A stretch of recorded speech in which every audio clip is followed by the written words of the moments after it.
Welcome to another week, another show of Hawkeyed with me, Dave O'Hara. Thanks for tuning in. Merry Christmas, by the way, viewers. You're watching this on Friday night. We record this on Tuesday afternoons. Hopefully you got everything you wanted for Christmas. Snuggle around the TV with your family, or if you're watching it online, a belated Merry Christmas to you. But thanks for tuning in wherever you're at, whenever you're watching it. But I got another big show lined up for you this week. Got Joe Mershman joining me here in just a moment with his Mershman Minute, and then Hawkeye insider David Eicholt. And then we'll have James Vandenberg, the former Hawkeye quarterback, talking to us about Iowa football, and then we'll close out the show with former Iowa Hawkeye basketball star and all-time leading rebounder for the Hawks, Geg Brunner, sitting in for Jeff Horner again this week. So looking forward to that all this week, and looking forward to bringing you another fine show. That being said, I've located Joe Mershman. And Joe, first and foremost, as always, thanks for joining us, and Merry Christmas to you. And did you get everything you wanted for Christmas? Dave, I never actually get what I want for Christmas. And here's why: because I ask for nothing and I always get something. So I'm very blessed and very pleased. Yeah, you really are. Business-wise, personally, that is fantastic. And Joe, I'll say this to you. We'll say a quick goodbye to you this week, because next week we'll get more in-depth on talking about the Iowa-Missouri game for the Music City Bowl in Nashville. We won't know anything because, again, we're recording this on Tuesday, and the game will be a week from tomorrow, Wednesday the 30th. So, again, when you're watching this on Friday, we've got about 5 more games till game time. So you and I, Joe, will have plenty of time to talk about the upcoming Missouri-Iowa Bowl game. So thanks so much. Merry Christmas, and look forward to catching up with you next week, Joe. Thank you, Dave. And as you can see, I've located David Eicholt. He is the Hawkeye Insider. First and foremost, as always, David, we're recording this on Tuesday afternoon. It's airing Christmas night on TV, and then, of course, online after the fact at www.daveoharasports.com or via social media at Dave O'Hara Sports. So, David, first and foremost, thanks for joining us as always. And second, Merry Christmas to you, my friend. How you doing? I'm good, Dave. Merry Christmas to you and everyone out there as well. Hope everybody has a safe and fun holiday season. Amen to that. And you and I will talk next Tuesday and then record for next Friday's show, which will be New Year's Day. So I wish you a Happy New Year then. How about that? So let's get right to it. We got a lot to get to this week, as always, with you. And so let's start with football first. The CFP, Iowa going to the Music City Bowl in Nashville against University of Missouri. Missouri at 5-5. Eli Drinkwitz, his first-year head coach in there. What a change that has been there from the culture it's been in the past. Really picking it back up where Barry Odom kind of dropped the ball, so pun intended there, from Gary Pinkel. But Missouri's going to be an interesting opponent at 5-5, Hawks at 6-2. But we've got some updates that you need to give us as far as the pandemic goes with the University of Iowa athletics, testing, that type of thing. I don't want to get too into it, but I want you to kind of give us the details, or as much as you can anyway, please. Yeah, so I would start at the beginning, Dave, that last Friday, the University of Iowa announced that Kirk Ferentz has COVID-19. By the way, just for an update on him, he looks and sounds a lot better than he did during the signing day press conference on Wednesday. Wasn't coughing as much during our press conference on Monday, so that's obviously a good sign for him. But as far as the rest of the team, the last I've heard, and it has been reported, that 6 coaches have contracted the virus. And remember, they don't have to have the 21 or 17-day protocol that the student athletes have. So the coaches most likely are going to be able to coach, assuming that the game is played. With that being said, remember, a lot of the players did go home over the weekend for the first time since football season began. So they're still really testing a lot of the players and seeing who has the virus and who hasn't. And as far as the team workouts go, Dave, they're going to be paused through Friday. And I think we should get an update on Friday or Saturday if they're even going to be able to try to play this Music City Bowl. So I don't want to go on a percentage about the chances they'll play or not play, but I will say this. Iowa has been extremely fortunate this year that, it hasn't affected the team up until this point, and up until obviously last week against Michigan was canceled.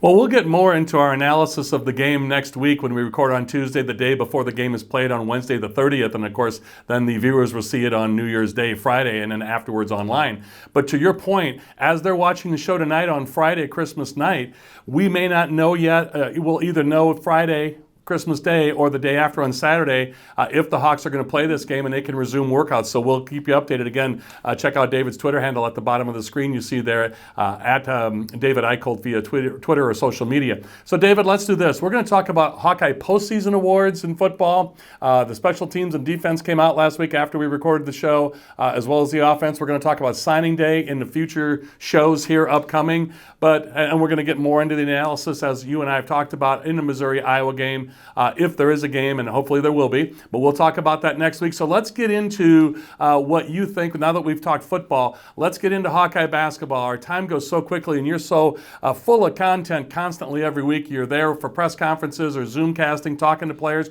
First of all, let's go now to Hawkeye basketball. Tough loss last week to Gonzaga. What a game that was, 99-88. David, the Hawks can truly look at that film and say what might have been. Missed free throws uncharacteristically, barely 50% as a team. Very uncharacteristic for a team that shoots it like Hawkeyes do. But also from the field, they missed some short shots and easy open shots they don't normally miss. So talk about the feeling with that tough Gonzaga loss last week, please. You know, I'm more sold on the team than I was going into the game, Dave. I think that Jalen Suggs, typically only a 30 to 35% three-point shooter, goes 7 of 10. Iowa goes 4 of 22 from deep. They struggled with, obviously, the just from the free throw line and everything else. But they scored 88 points on the number one team in the country, Dave. And Jordan Bohannon struggled, but Luka Garza dominated. So I'm more encouraged about the team. Defense obviously needs to improve a little bit, but they need to rebound the ball, and they cannot lose as many 50-50 balls as they did against Gonzaga. Well stated on that, and now we've got about a couple of minutes on each game because, again, when the viewers see this on Friday night, Christmas night, or online later, I got to ask you this directly. Purdue tonight, as we record this on Tuesday afternoon, and then Friday, Christmas night. So they've already, the viewers have already watched the Hawkeyes beat the Gophers, hopefully at Minnesota on campus there, and then they're watching this show Friday night after the fact. Let's preview both those games, if you would, for us, please. Purdue and then Minnesota, and then the following Tuesday when we're recording the show on the 29th, they'll be playing. They're going to be playing at home against Northwestern, Chris Collins and the crew, which pulled off a big upset over Ohio State or Michigan State, this past weekend. So there's so much to get into. I'm going to get out of the way and let you hit all this for us, please. Here's the thing, Dave. Never a night off in the Big Ten. I think we've already seen that. Like you said, Northwestern didn't just beat Michigan State. They flat out dominated Michigan State. They out-hustled, were hitting threes. Iowa needs to be on their A game every single night. And I think Iowa's chomping at the bit to play against Purdue because, remember, Purdue didn't just beat Iowa last year. They got flat out beat down. So I think this is a perfect game to go fresh off Gonzaga and open up conference play to establish some confidence. And let's not forget, David, sorry to interrupt, Luka Garza 0 for 4 in his career against Purdue and Matt Painter. I don't want to make it personal, but there is that side note as well. And they only play Purdue, as you mentioned, once this year.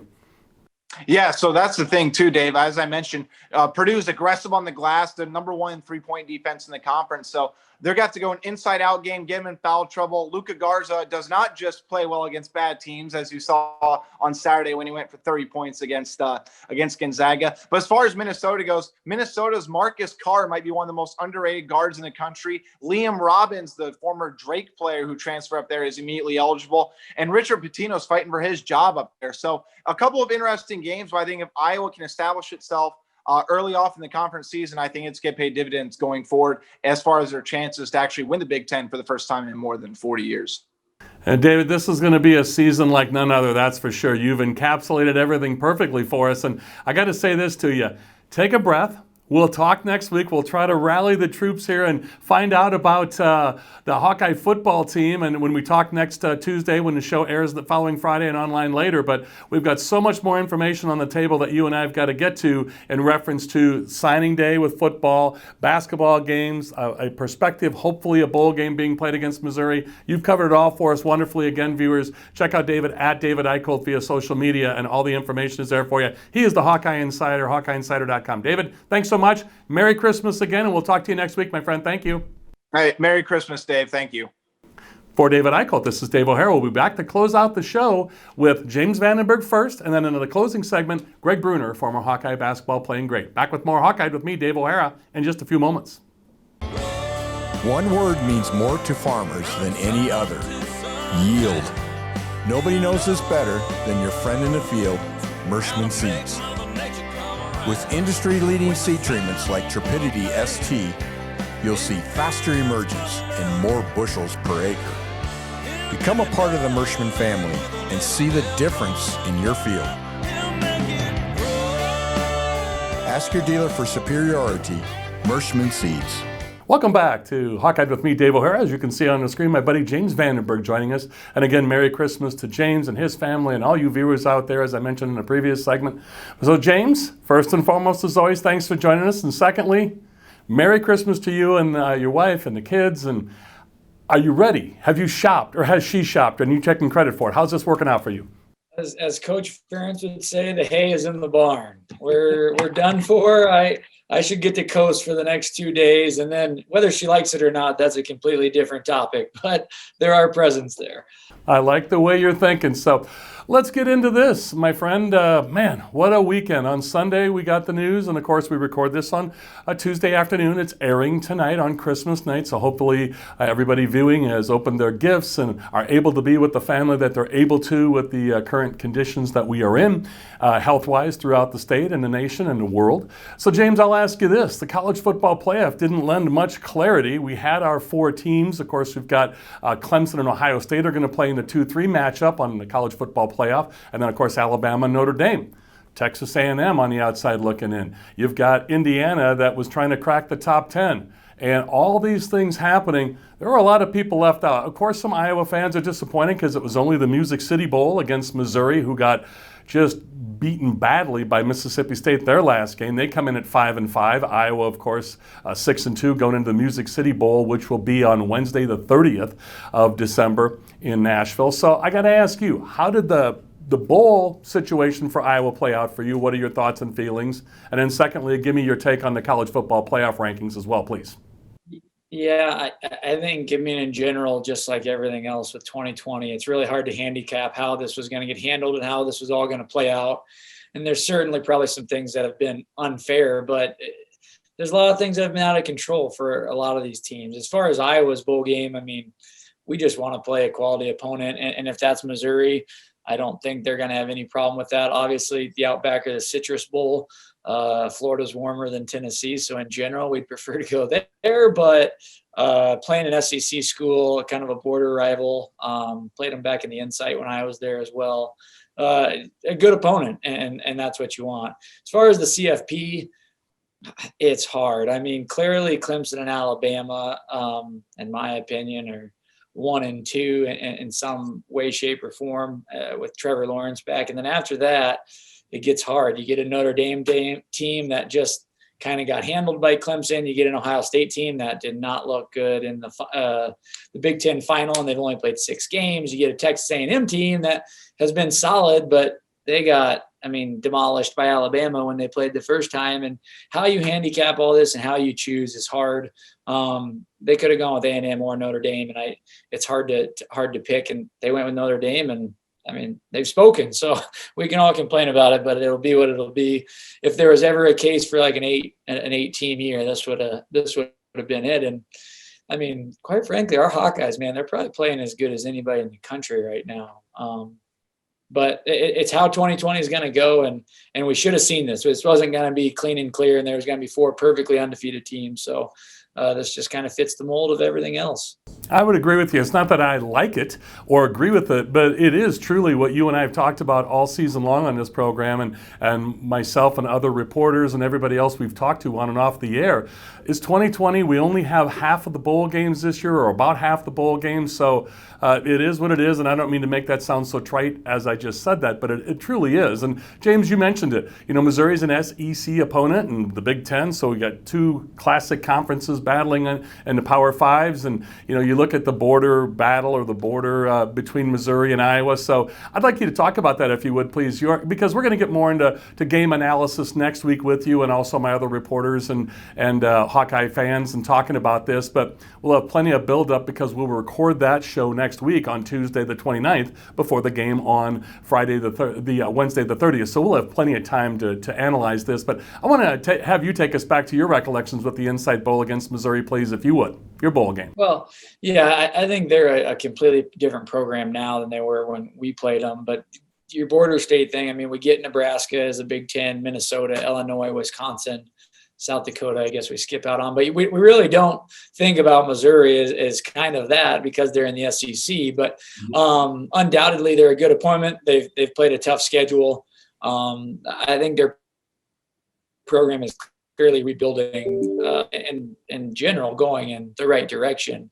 But when we played them back in 10 or 11, Blaine Gabbert was their quarterback, and that was the infamous game where Micah had an interception return at the end of the 4th quarter to kind of give us the lead, and they had kind of beat us the whole game. And we took the lead from in the fourth quarter, and then we're able to run the clock out and go from there. But just a good opponent playing the SEC.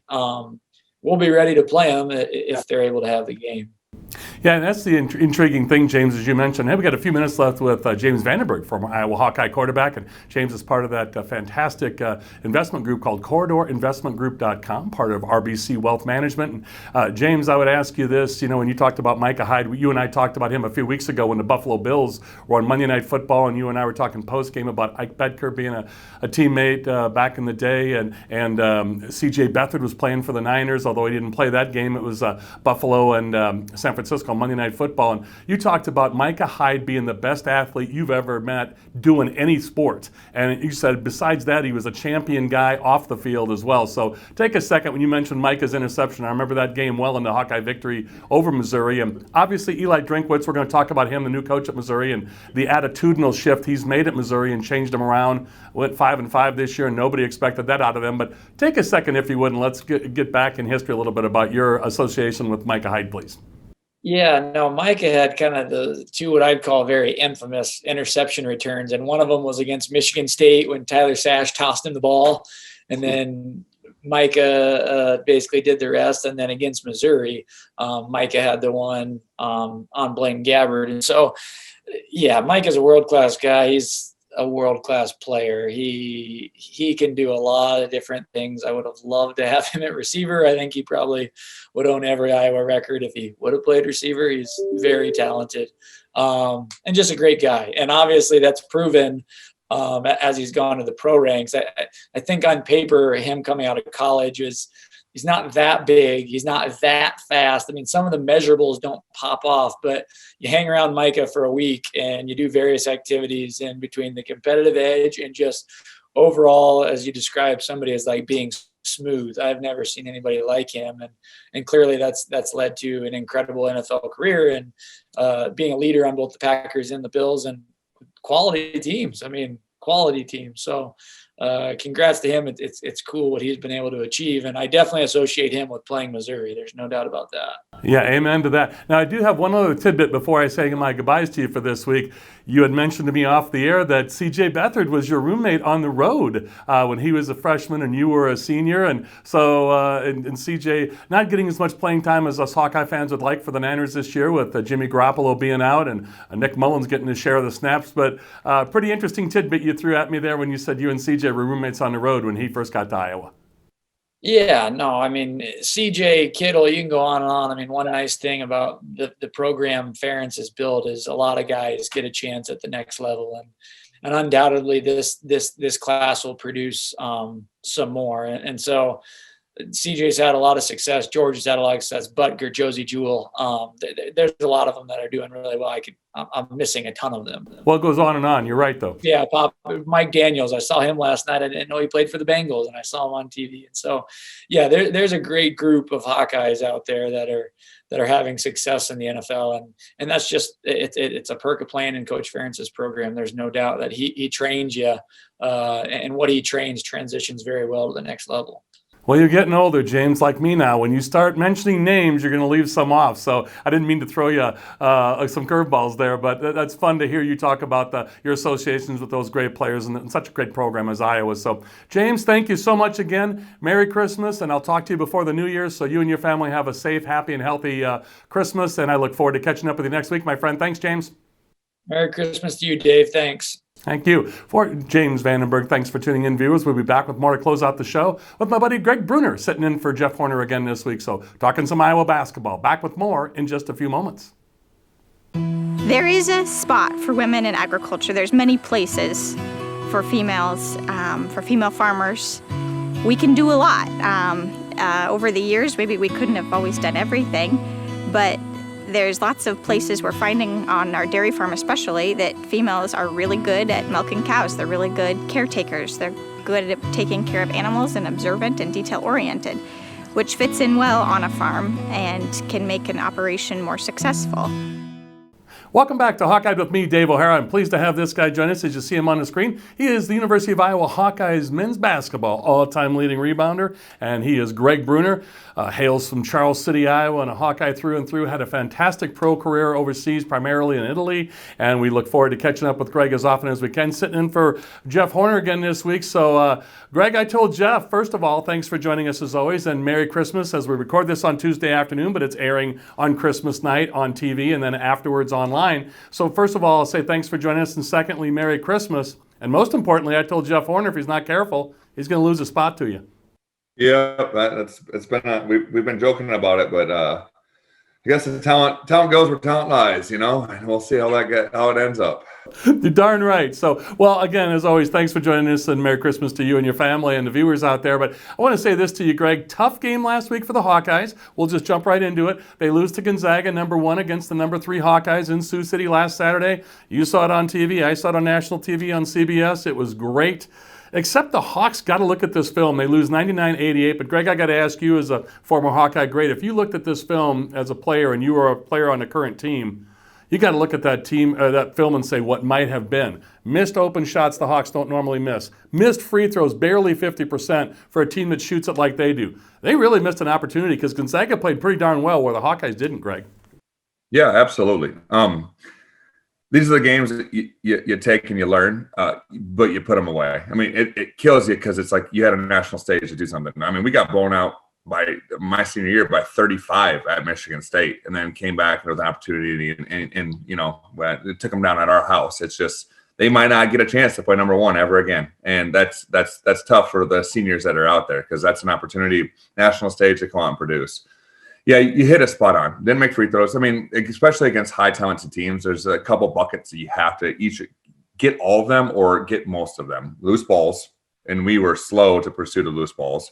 Rebounds just weren't there. They're normal. I mean, just once again, just stand up watching the ball a lot. And normally we're very good jumping through the basketball and going and getting it and rebounding out of our space, right? And that's where we usually do a really good job. I thought that Gonzaga did a superb job with that. And that's why they had so many open possessions. Free throws, you touch on it, and we just did not shoot it very well. I mean, we shoot it half. I mean, I think there was one play, Wieskamp misses a free throw, gets it back, wide open 3, they go down 6. And Gonzaga's tired at this point. So, I mean, it's perfect setup for a run. That goes in, and it's a 2-possession game, right? So, I mean, you would have thought that, I anticipated Gonzaga coming out slow and slowly building up and having a good, solid 20 minutes in the middle. First 10 minutes sloppy, last 10 minutes sloppy. They came out on a blitzkrieg, and it was just one of those situations that you slowly sell and get tired at the end of the game where they just didn't have the legs, and we just couldn't take advantage of it. We couldn't make shots.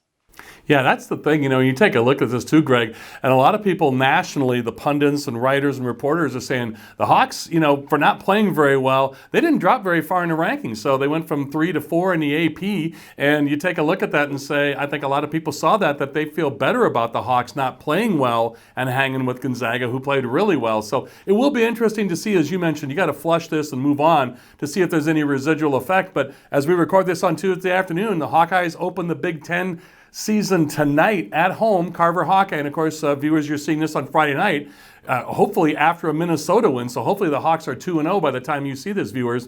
The Hawks are 2-0 against Purdue at home on Tuesday night, Carver Hawkeye, and then Friday night, Christmas night at Minnesota. So let's talk about that, Geg. Playing over the holidays, and you said you didn't have a chance to play much in college over the holidays. You played on Thanksgiving, but not Christmas or New Year's. Now overseas professionally you did, but you got to take the games when you can get them, as you and I talked about off the air. So 3 games the Hawks will have before the new year, Geg. So they also play Tuesday night, next Tuesday when we record, they play the 29th on against Northwestern, who handed it to Michigan State last week. So I don't think there's going to be any nights off in the Big Ten this year, Geg. No, absolutely. And that's what's fun. I think the Big Ten is going to prep a lot of these schools for the NCAA tournament. Hopefully we have an NCAA tournament this year. It's just one of those situations where it's to and through with the deepest conference in the nation. There's no argument against it. 3 games over the winter break. I would have preferred this. I hated winter break. Offered to have us in the gym nonstop. And we actually usually went down a little bit and then came back up because we'd start practicing. And you get in a monotonous routine. It's just like, it's not fun anymore because there's no limitations on how much you can be in the gym, all these different rules that were different when I played when it was on break, because in school they have set times. And 3 games would have been awesome. For me, I played so many games professionally on Christmas Day, it just doesn't bother me anymore. But I get a college kid, that's normally your break. Basketball is the worst sport to play. You don't get winter break and you don't get spring break. While all your friends are out partying, you get to play in the NCAA tournament. So that's a better break than what they get. But in the same capacity, it's hard because it's a sport that just goes the whole year. So. Yeah, it would be tough. And as you mentioned, though, you got to take the games and you can get them. So you take a look at a game like Purdue that we're, again, when the viewers see this, they'll have already played Purdue. At home at least, but Luka Garza in his career is 0-4 against Purdue. This is the only time they're going to get to face Purdue this year. And Luka Garza, I don't want to make this personal, but his teams are 0-4 against Matt Painter and the Boilermakers. So that's something right there. And then again, like you said, you see all these other teams stepping up. The transfer from Drake is going to play with Minnesota now. So they got a big inside force. And then of course we saw what Northwestern and Chris Collins did against Michigan State, as I mentioned. So these next 3 games, what a way to lead into the Big Ten season. I got to tell you, Greg, that's something else. Yeah, and the unique thing is all 3 of these teams play a unique style of basketball. Painter was there when I played. His size is uncanny. He's always gone with big players. I mean, geez, I think 3 years ago they had 4 guys that were above 7 foot or something around that. And it's just a rotational, just big body, and that they're just a disruption type center, right? And that's just a different dynamic. Then you go play Minnesota, who usually plays with a small 5-man. Who is in constant motion, and that's always, that's tough for Luka to guard too, because they got him out moving and get away from the ball. And then Northwestern, I don't even want to talk about Northwestern when I played. They played that old, Princeton offense where they cut you to death. But they've changed a little bit in that how they coach and how they play, but usually a little bit more thought provoking. Like they're going to cut you to death. They're going to, they're going to pass behind you. They're going to try to just play a different style relative to the rest of the Big Ten. So 3 unique games. I think 3 opportunities to get out and ahead. I think it's a great opportunity to get these teams out of the way right away. I mean, if you're going to have a special season, you'd rather have these teams than playing, get early wins against these teams before they can figure it out, and then play those big caliber, high level teams that potentially at the end. Yeah, I think that's what you've said is encapsulated that perfectly. You've got such a difference in all 3 teams with Purdue to start off the season, Big Ten season, and then it's all conference games from here on out, Greg. So playtime is over, as they say. So now it's, as you're chuckling there, you get it. The real is happening here. So, Greg, I want to say thank you, as always, for joining us this part of this new year, but I won't talk to you until after the first of the year. So Merry Christmas and Happy New Year to you and your family. Great spot-on game analysis by you, and look forward to more of that in the new year. Thank you, Greg, so much. Yep, no worries. And also to all the viewers and listeners, I wish you guys the best. Happy, and more importantly, safe holidays right now. Yeah, happy, healthy, and safe. That's exactly right. He is Geg Brunner, all-time Iowa Hawkeye leading rebounder. And I also want to thank James Vandenberg for joining me, also David Eicholt and Joe Merschman. And to you, the viewers, thank you so much for tuning in as always. And please stay tuned for just a few seconds after the show as the credits roll, because I want you to obviously support my show sponsors as they support this show. Without them, we don't have a show. So thanks to them as always as well. And thanks to you, the viewers. Again, for the aforementioned guest, I'm Dave O'Hara. Thanks for tuning in to Hawkeyed. That's all from me. Thanks to all of you.